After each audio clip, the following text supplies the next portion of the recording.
He paid off her $200,000 debt just 3 months after meeting her, bought her a car, married her, raised her child like his own. But then, a video the kid accidentally opened on his iPad blew everything wide open. The woman he called wife never even existed. Want to know what really happened? Stick with us. David wasn't the kind of man who trusted easily. At 42, he had it all, and had lost plenty too. A brutal divorce 3 years ago had taught him how to live quietly. No love. No one allowed in his home for more than 3 hours. He called it his safe zone. Every morning, David stopped by a small coffee shop on the ground floor of his office building.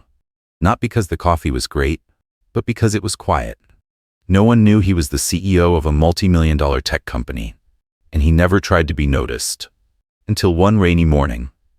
The new barista was behind the counter, hair tied back neatly, black apron on, and a soft smile, like she didn't want anyone to know she was happy. "Double shot espresso, no sugar?" she asked, without even checking the receipt. Her voice was low. "Not sweet, not trying?" David nodded. "You've got a good memory?" She shrugged. "You're the only one who orders that. Every day, at exactly 7:10 a.m. For the first time in 3 years, David noticed something unusual. This girl, Jenna, didn't try to be friendly. She didn't ask questions. She just looked him straight in the eye and smiled softly, like the whole world was racing, but she didn't feel the need to keep up. They talked for a few minutes each day. About the weather, about the new pastry the shop had just started carrying. A week later, David asked her name. She simply said, "Jenna." No shyness, no flirty glances. A month passed. Jenna told him she worked 2 shifts a day to support her 6-year-old son. Her husband had walked out when the boy was just learning to walk. Now she was stuck with over $200,000 in student debt. Loans she took out for a degree in education, one she never got to finish. David didn't ask for more. He just listened. One Saturday afternoon, David walked into the cafe after a long meeting. The place was quiet. Jenna was wiping down tables. Her son, her boy, sat in the corner playing with an old toy car, one wheel barely hanging on. David ordered a latte, his first time changing it up. Jenna raised an eyebrow, just a little, but didn't ask. She made it, set the cup on the table, and then sat across from him. Said nothing. He looked at her, not the way a man sizes up an opportunity, but the way someone checks in with themselves, trying to see if they're ready to trust again. "What do you do for a living?" she asked, eyes steady, without prying. David said slowly, "I used to be the husband of a brilliant woman. Now I'm a CEO and a lonely man." Jenna didn't smile. "I don't need anything from you if that's what you're afraid of," she said. "And what if I want to give because I'm not afraid?" David replied. They sat in silence. For 5 full minutes, neither of them said a word. 3 days later, David called his lawyer, paid off all of Jenna's student debt. He didn't warn her, just sent an email. "You don't have to repay me. I just want to see someone get the chance to live a decent life." Jenna cried, didn't say much, just took his hand. Her hand was rough, like the life she'd lived. A week later, David asked her and her son to move in with him, into the 300-square-meter penthouse that had once held nothing but silence and wine. Jenna said no, then said yes 2 days later. There was no dramatic moment, no promises, just a quiet question, "Are you sure?" David looked at her.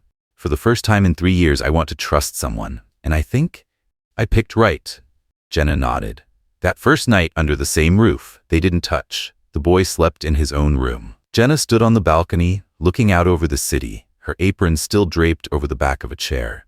David poured himself a glass of wine, then put it back. He thought, maybe this time, the old pain had finally expired. Jenna didn't bring much when she moved in with David. A few suitcases, a box of old books, and a son who didn't carry her last name. But the house changed within the first week. The cold, sterile penthouse began to breathe. The smell of baked goods drifted from the kitchen. Plants showed up on the balcony. The boy stuck his drawings on the fridge with dinosaur magnets. Every night, Jenna folded clothes and tucked them away like she'd lived there for 10 years. No one asked her to. And maybe that's why David's guard started to come down. 2 years of living together passed in a strange kind of peace. Jenna wasn't loud. She didn't demand anything. She never tried to control David. She didn't complain when he worked late, didn't ask who he met with, and never insisted he call during business trips. But every time David came home, she was there. There was always something warm on the table, and always a little story to tell. Usually something silly the boy had done that day. Jenna never brought up her past, except on rare occasions when David asked. She didn't badmouth her ex. She didn't play the victim. She just said, "I chose the wrong person once. Now I'm trying to live better." David wasn't someone who trusted easily, but this time he didn't feel the need to question it. The boy, though not his by blood, started calling him Dad without thinking. At first, it slipped out. Then it was on purpose. David never corrected him. He took the kid to school, to get haircuts, to buy his first pair of basketball shoes. Things he'd never done with his own son from his previous marriage, partly because he was too busy, partly because the distance had already grown. Now, he did them like it came naturally.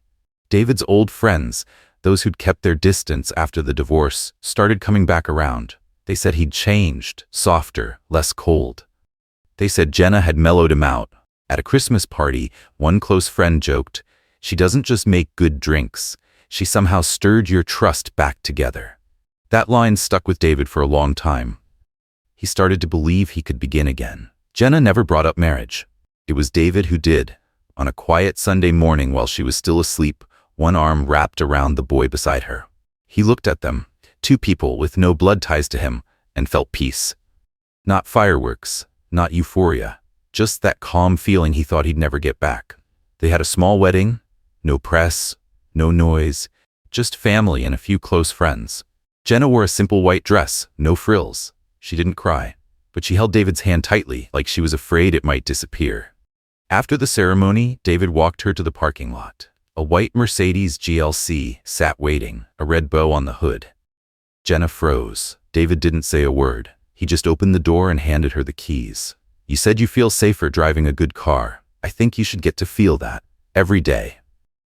Jenna didn't say anything, but she didn't look away, and for the first time David saw an emotion on her face she couldn't hide. Gratitude. In the months that followed, they lived like a real family.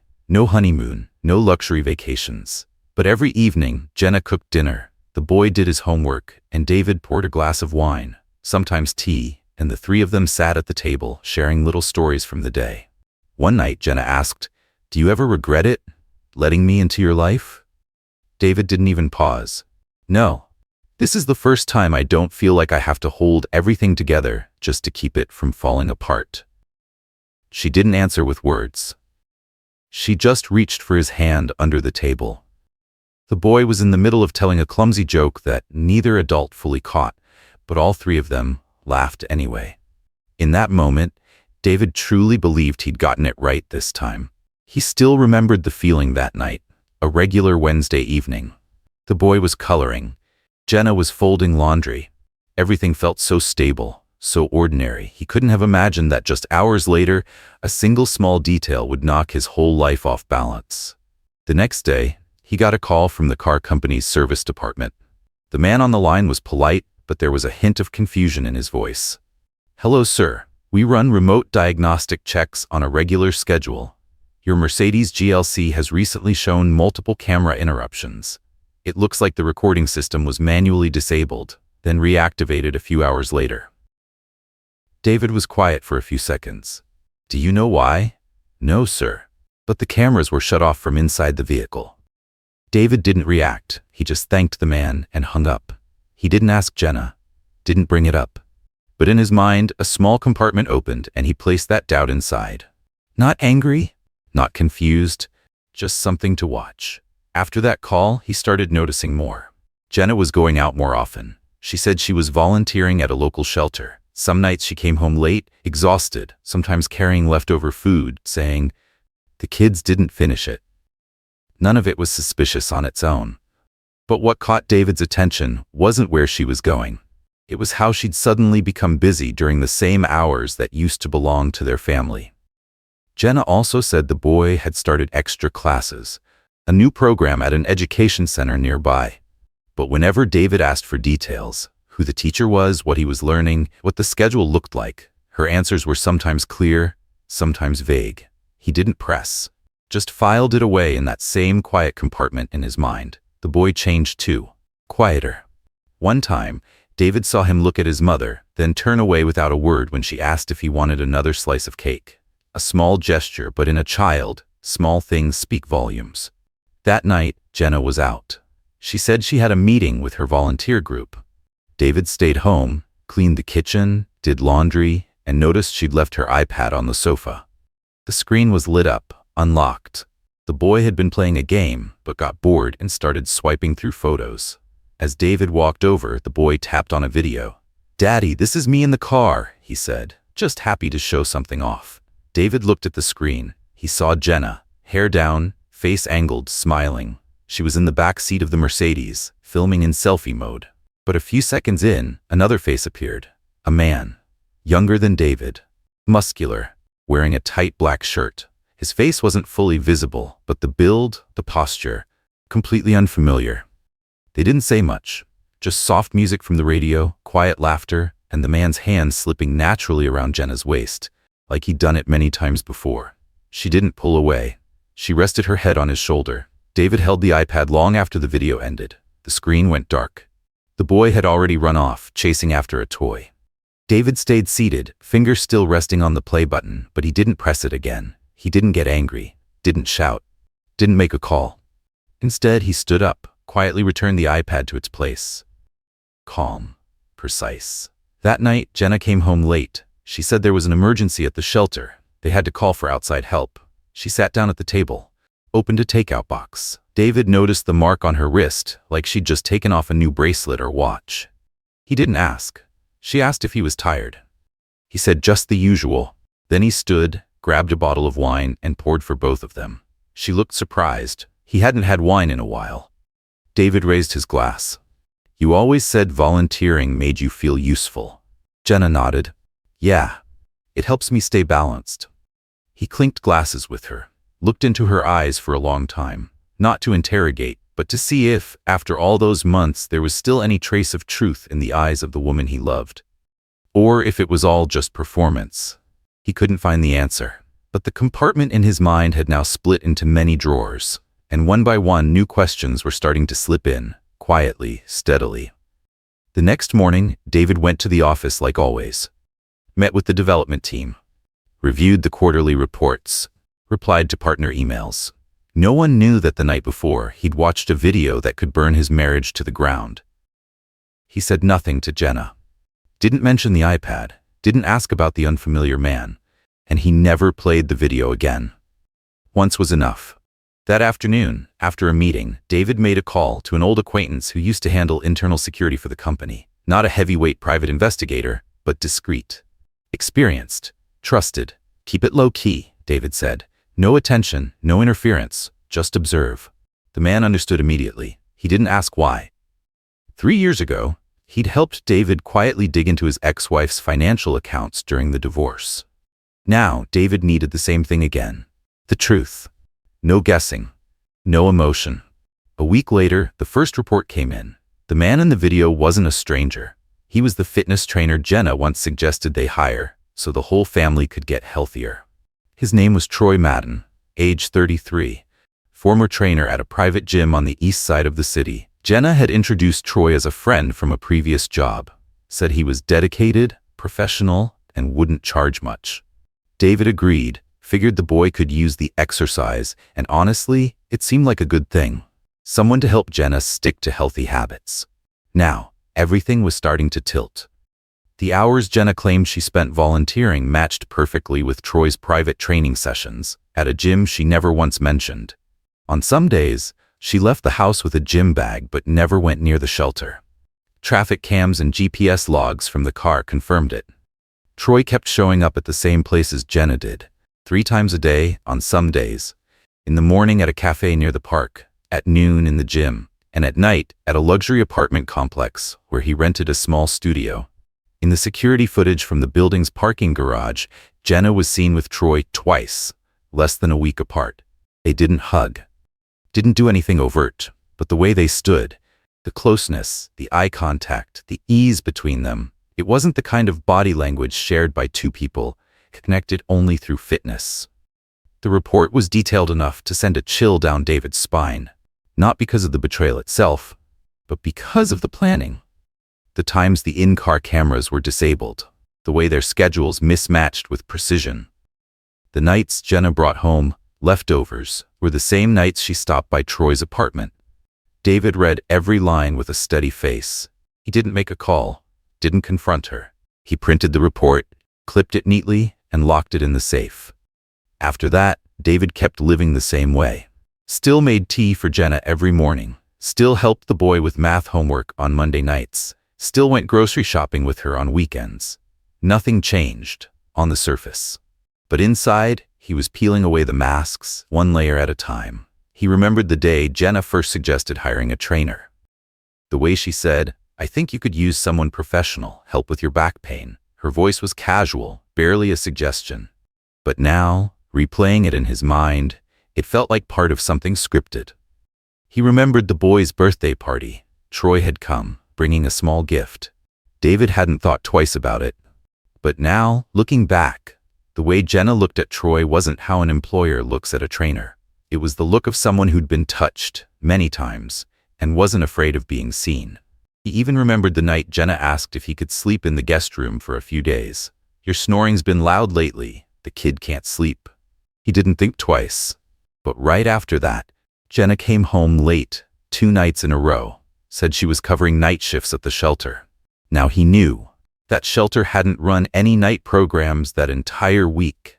All those little details, once meaningless, were now snapping together, like pieces of a puzzle falling into place with cruel precision. David didn't want to cause a scene. He didn't need to explode. What he needed was certainty. And now, step by step, he was getting there. Quietly, completely, without letting her know he already knew. David started watching more closely, not just Jenna, but the boy too. Not with suspicion, but with sharper attention. To every word, every expression. In the beginning, the boy had been the one thing that convinced David Jenna was real. Now, he might be the final piece David needed. One Saturday evening, David took the boy to the park while Jenna said she had a volunteer board meeting. The boy ran around, laughing, then tugged David's hand toward the ice cream stand. "I miss Uncle Max," he said between licks, not looking up. David paused. "Max who?" "Uncle Max, Mommy's husband. I mean, not Mommy, Aunt Jenna." David stared. "Aunt Jenna?" The boy nodded. "Yeah, my mom is Jenna's sister, but she went far away, so I live with Aunt Jenna now." One simple sentence, as natural as breathing. But to David it hit like a storm, tearing through the picture he'd been trying so carefully to hold together. He didn't react, just smiled gently and ruffled the boy's hair. But inside, his chest tightened. That night, David sat alone in his office. He opened his laptop and started digging. The boy carried Jenna's last name, which seemed normal, if she truly was a single mother.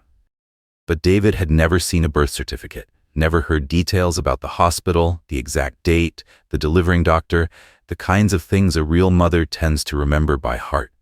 He pulled a few strings and requested the birth record through an old contact. It took 3 days to get the results. The legal mother listed on the certificate, Melissa Lane, Jenna's older sister. Jenna's name wasn't on the medical records. No legal custody transfer. No adoption papers. Nothing. David searched for Melissa. Her Facebook was long inactive, but an old account on a parenting forum was still visible. The last post, dated 3 years ago, said she was moving to Europe with a new partner, leaving her son in her sister's care for a few months. 3 years, and a few months, had quietly stretched into years. David didn't feel shocked anymore. Just empty. The boy, the one who softened him, cracked his walls, gave him hope, wasn't Jenna's son. The family he thought he'd rebuilt, the responsibility he thought was biological, the bond he thought was rooted in something real, was a story. And worse, it was a story written to be believable, a story designed to sell him trust. Jenna had built the entire single mom persona to move him. A man who'd been broken, who had lost a family, would always soften in the face of a woman trying to fight for hers. And she knew that. Every act of kindness, every story about the awful ex-husband, every warm look she gave the boy when David was around. Now, it all looked like a perfectly crafted script. David placed the birth certificate on his desk, stared at it for an hour, didn't touch it, didn't rip it, didn't burn it, didn't file it away, just stared. This wasn't about physical betrayal anymore. Not infidelity, not some cheap lie. This was moral betrayal, emotional manipulation at its deepest level. A person betting everything on another person's compassion and winning. He didn't confront Jenna, didn't ask the boy any more questions, didn't change the routine. But the next morning he sent an email to his private attorney. Subject line, exit plan. The message was brief. I need the process to quietly remove assets from joint ownership. No traces left behind, no disputes, no noise, just a clean exit. He also reached out again to his old contact, the one who had tracked Jenna for him, not for more surveillance this time, but to start clearing the path for departure. The house deed, the car, shared bank accounts, minor equity holdings. Everything was reviewed, sorted, separated. David started sleeping in a different room, blaming work stress. Jenna didn't question it, or if she did, she didn't show it. He still made tea every morning, but stopped adding sugar. Still had dinner together, but spoke less. Still took the boy to school, but stopped promising he'd be there on the weekend. Everything began to shift, not with fights, but with deliberate silence. Like the way someone slowly backs away from a crack in the earth, once they felt the first tremor. David no longer needed more proof. He just needed a way out. And this time, he'd draw that exit himself, down to the last detail. He didn't wait. There was no reason to drag things out. Not when the truth sat in his hands like an unshakable indictment. That evening, Jenna came home at 8 p.m. She walked into the kitchen, set her bag down, gave a tired smile. Rough day. A little girl lost her mom. Overdose. David was already at the dining table. No wine, no tea, just a thick folder in front of him, clipped neatly in a black leather binder. Sit down. His voice wasn't loud, wasn't cold. Just final. Jenna froze for a moment, then slowly sat across from him. He didn't monologue, didn't explain, just pushed the folder toward her. What is this? She asked, trying to keep her voice steady. A copy of the boy's birth certificate, surveillance footage, GPS logs, Troy Madden's lease agreement. Oh, and the audio clip of you telling him he doesn't suspect a thing, just give it a few more weeks. Jenna's face didn't change, but her lips tightened. Her hands stayed on the table, not touching the folder. You thought you were clever, David continued. Built a single mom persona. Picked a kid that wasn't even yours to make me feel sympathy. Faked kindness to earn trust and traded it for control. You almost pulled it off. Jenna gave a sharp, hollow laugh. Almost? David stood, walked to the front door, pressed a button on his key fob. A car beeped in the garage behind the house. That GLC you love so much, it's still there. Inside the trunk is the original set of all these documents. If you want to take it, go ahead. You like feeling safe in a good car, right? This time, it can carry your lies out of my house and out of my life. Jenna didn't say a word. She stood, picked up her bag, and walked to the door. But then she turned, looked at him one last time. Do you still love me?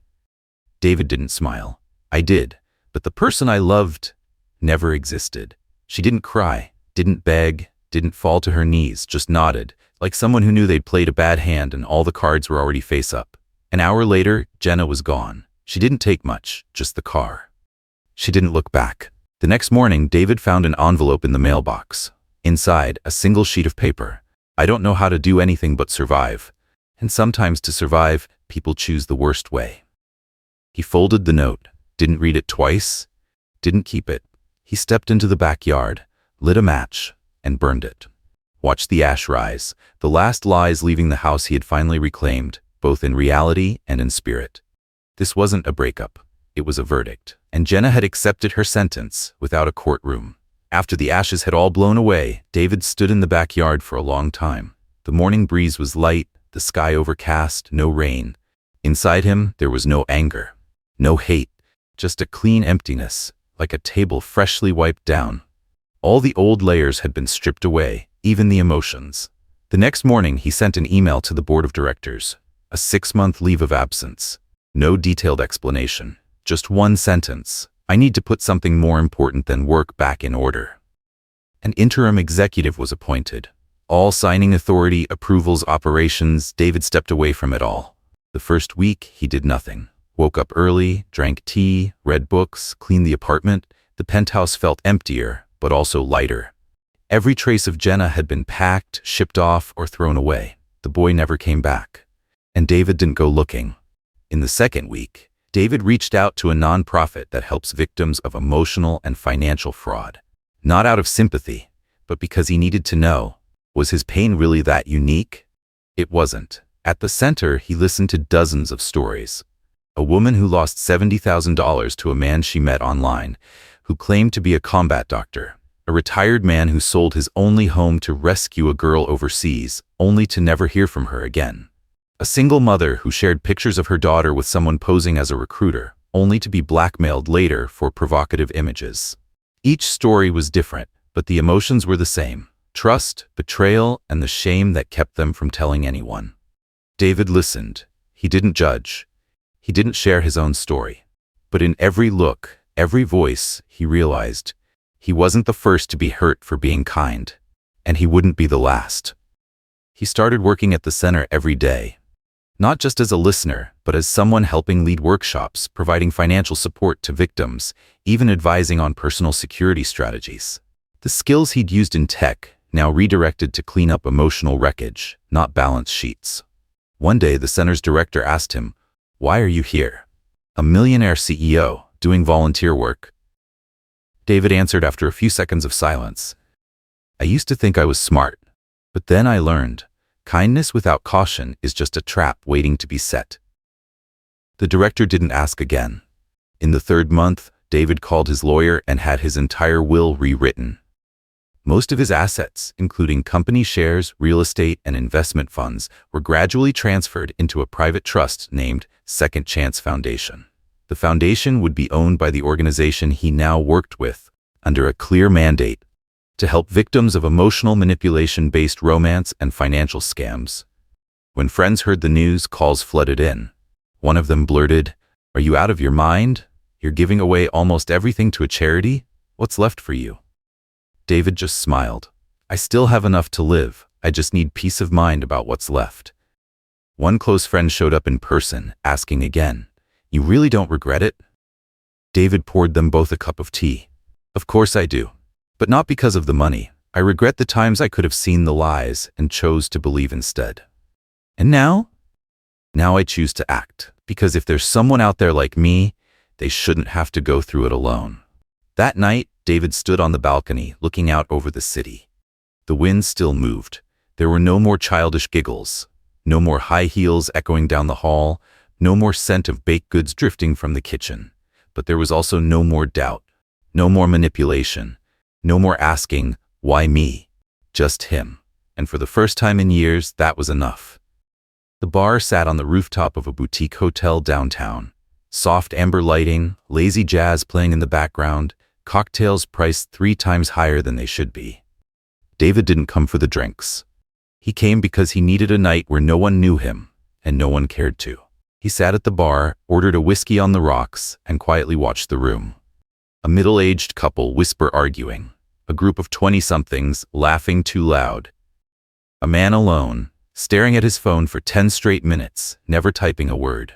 Then she walked in.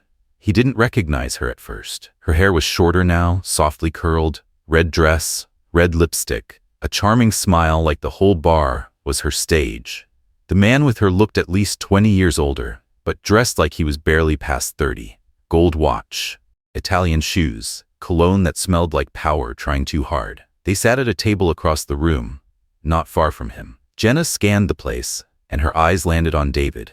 She froze, just for half a second. But it was enough. Enough for David to know she hadn't expected to see him here. Her eyes weren't sharp anymore. The confidence, the calculation, they were gone. What was left was blankness, like someone checking if they were dreaming. David didn't nod, didn't raise a hand, didn't offer a polite smile of recognition. He simply lifted his glass of whiskey, took a sip, and turned away. She didn't come over, didn't call his name, didn't try to casually drift closer for some forced small talk. She sat at her table, smiled at the man beside her, picked at her food like nothing had happened. David didn't watch them for long. He no longer cared what role she was playing this time. The sweet lover? The charming girlfriend? Or some new character he'd never met? It didn't matter. He paid the bill, left a generous tip, and walked out without looking back. On the drive home, he turned on the radio. An instrumental track played, quiet, clean. The night wind swept gently across the windshield. The city was still glowing, still loud, still completely indifferent to the fact that a man who was once deceived had just come face to face with the woman who deceived him. But David remembered. Not her. He remembered himself. In that moment, calm, clear, with nothing left to hold on to.